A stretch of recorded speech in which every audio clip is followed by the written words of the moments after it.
Hey, do you know those Korok diving puzzles? Well, you can actually cheat them pretty easily by doing this.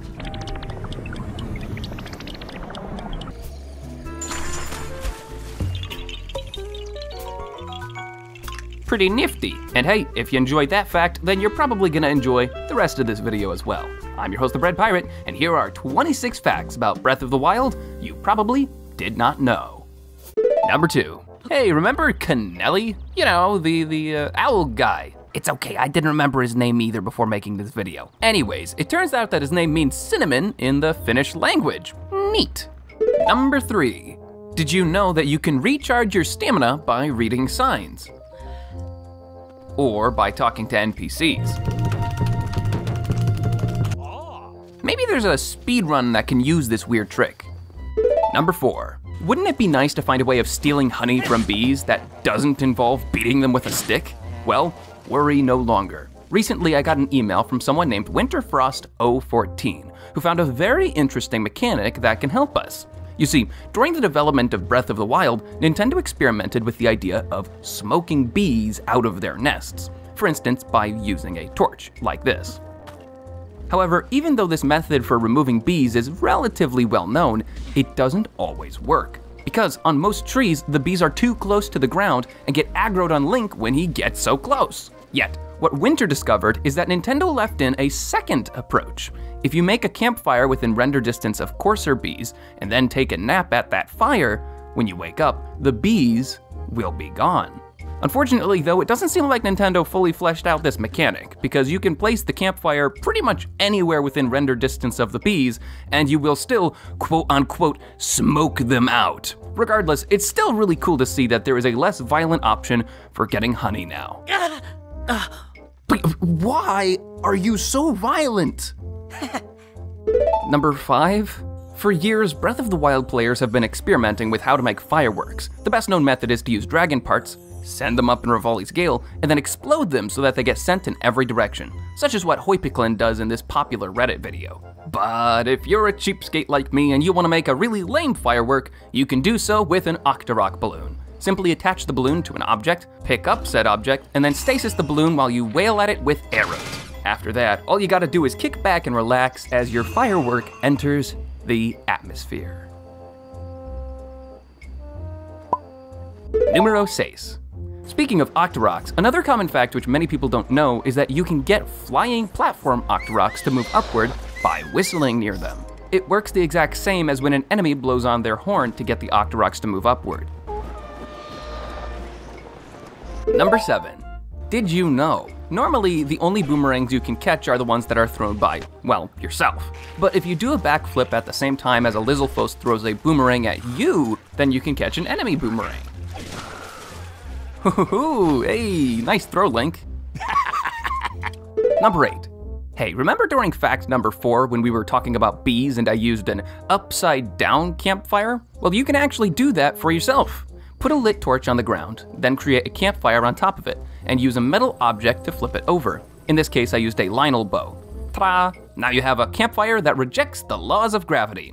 Time to take a nice, long nap. Son of a biscuit! Number 9. Metal chests have a strange property which allows them to not only block Lizalfos spit, but deflect it. These chests are also the perfect height for blocking all spit projectiles, making it a very effective blockade. And what's nice is that it's actually short enough for Link to shoot projectiles over it back at the Lizalfos. Oh, well, that's kind of embarrassing. This is just a one-eyed bloody monster. Pfft, drama queen. Number 10. You can also create a makeshift fortification against arrows and rocks by throwing bundles of wood on the ground. If you get the maximum amount of wood out, which is 10 bundles of wood, then you can stack them up pretty high and hide inside of them. This allows you to attack enemies, while enemies cannot attack you. It also is fun to see your fort crumble down as enemies hit back, which makes it feel like you're in some sort of desperate last stand.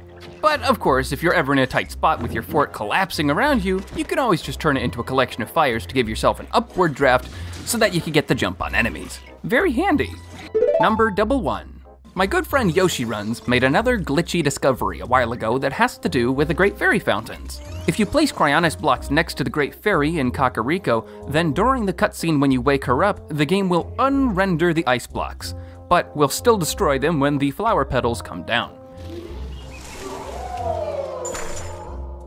So I guess that Cryonis blocks are not only weak to ancient arrows, but also to giant flowers.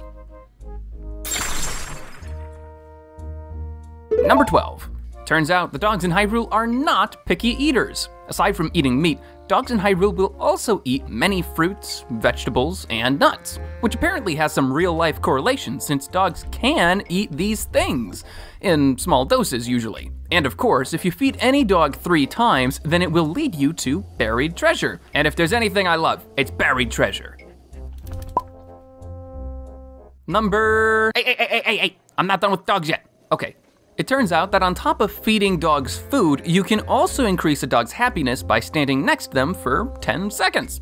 So effectively, you only need to feed a dog 2 items in order to get them to lead you to buried treasure, as long as you stand by them for 10 seconds. Okay, now I'm done with dogs. We can move on to the next one. Number 14. Whenever Link is near enemies, he enters what I like to call alert mode. When he's like this, he becomes a lot more tense.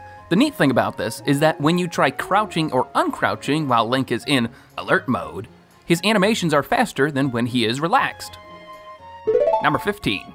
These next 2 facts are pretty unknown, and they blew my mind when I heard them. So, have you ever been out exploring and heard this sound? You might recognize it as the sound that plays sometimes when you get close to weapons. But what you might not have realized is that this sound only plays if the weapon you are near has a modifier. You know, things like durability up, attack up, or everybody's favorite, long throw. So if you ever hear that shimmering sound, then you can bet that there's a special weapon nearby. Number 16. Hey, but audio cues are not the only way of discovering these special modified weapons.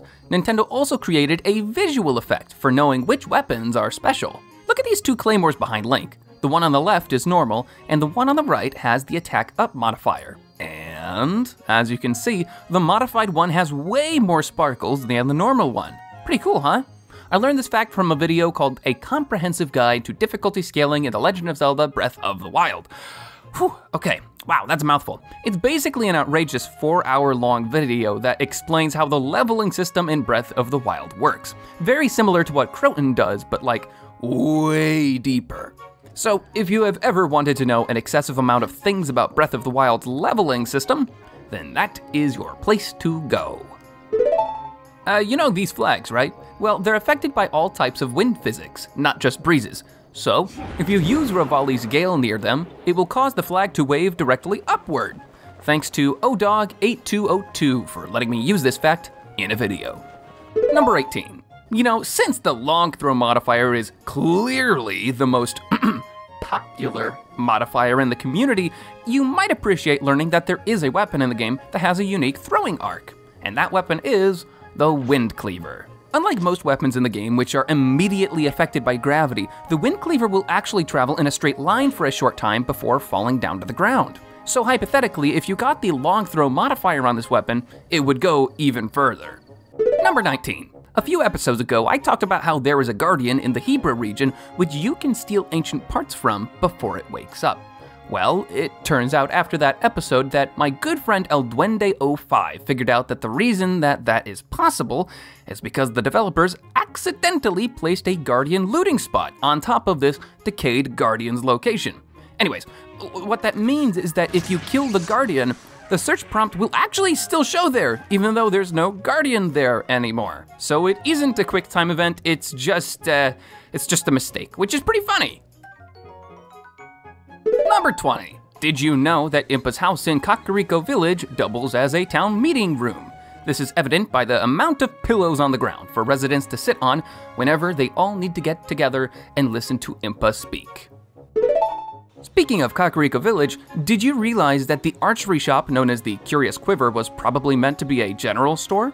As mentioned in a previous episode, most major general stores in Breath of the Wild have pottery incorporated into their store's architecture. That way they're easily identifiable. Yet, the Curious Quiver stands out as the only shop in the game with pottery in its design, despite being an archery shop. And not only that, but the banners in front of the store have Hylian text on them which reads, wares, sundries, and sundries galore. Sundries is a word that means various items not important enough to be mentioned individually, which doesn't make sense for an archery shop, but makes a whole lot of sense if this was meant to be a general store. The more you know. Anyways, time to go to the next fact. Come on, Link. Fine, okay, we'll give you a cookie if you come down. All right, get your butt moving. Come on, let's go. Number 22. Did you know that if you keep saving a traveling merchant enough times, they will eventually run out of rewards for you because they're giving you rewards from their own stockpile? Look at this guy. He sells Guardian parts, and at the moment he's selling 3 of them. But after saving him twice, he'll give us an ancient part as a reward for free. So if we go into his shopping screen, you'll see that he actually gave it to us out of his own stock. So hypothetically, if you kept saving the same NPC enough times, you would take all of their items. However, it would take numerous battles to pull that off, because along with these shop items, NPCs also have a certain amount of potions and food which they can give you. And on top of that, the only way to get a merchant's best items is by saving them from a high-level monster, which you might not encounter if you're in an easy region of the game. And then on top of that, if you take too many items from an NPC, they'll just start giving you green rupees because they ran out of everything else in their store. But you'll be able to squeeze a lot of items out of these traveling merchants before that happens. No, you'll get one when we're done, okay? Number 23.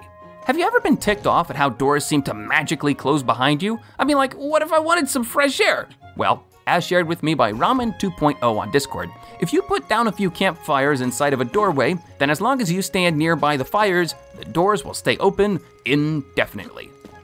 Number 24. Oh, it's cold in here. Did you know that if you go to the Highlands region and then visit this exact spot, you can find a Bokoblin that's trying to save his friend that's stuck in the ice? If you were to unfreeze this ice chunk, you'd see that there is a black Bokoblin that's been frozen here. So it's clear that his friend is trying to use a fire rod to get him unfrozen.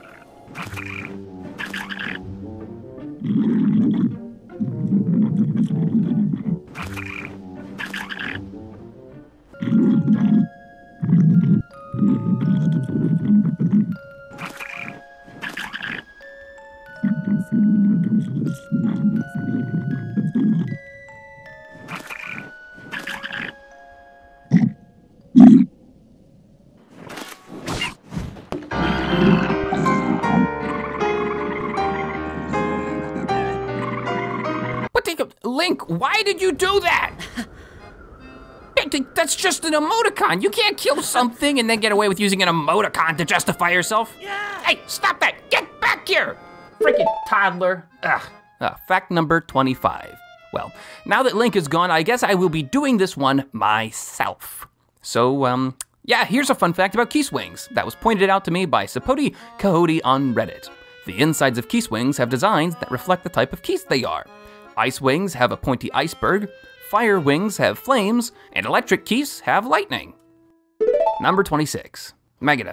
Oh, hey, Link, you're back. Nice. But where are your clothes? What? You've only been gone for 30 seconds, tops. How did you even manage to eat all your clothes that fast? Oh my gosh. Well, at least we're almost done. After that, the viewers can help us get past 100K subs by subscribing, and then you get your cookie.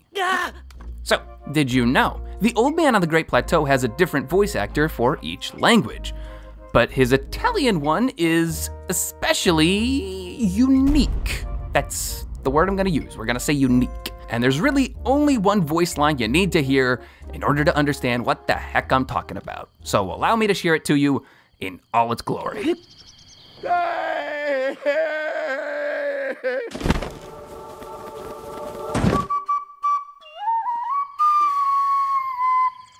Wow, that was truly something. It wasn't something good, but it was something. All right, finally, at long last, here is your cookie. And hey, to the viewer, if you enjoyed this, then please leave a like, because that helps the video get seen by more people. This is my full-time job now. And also, check out this video called 16 Other Useless Facts in Breath of the Wild. That's not the actual title, but I'm paraphrasing. So until I see you next time, have fun storming the castle. No, you are not getting another cookie. That is the only one I have.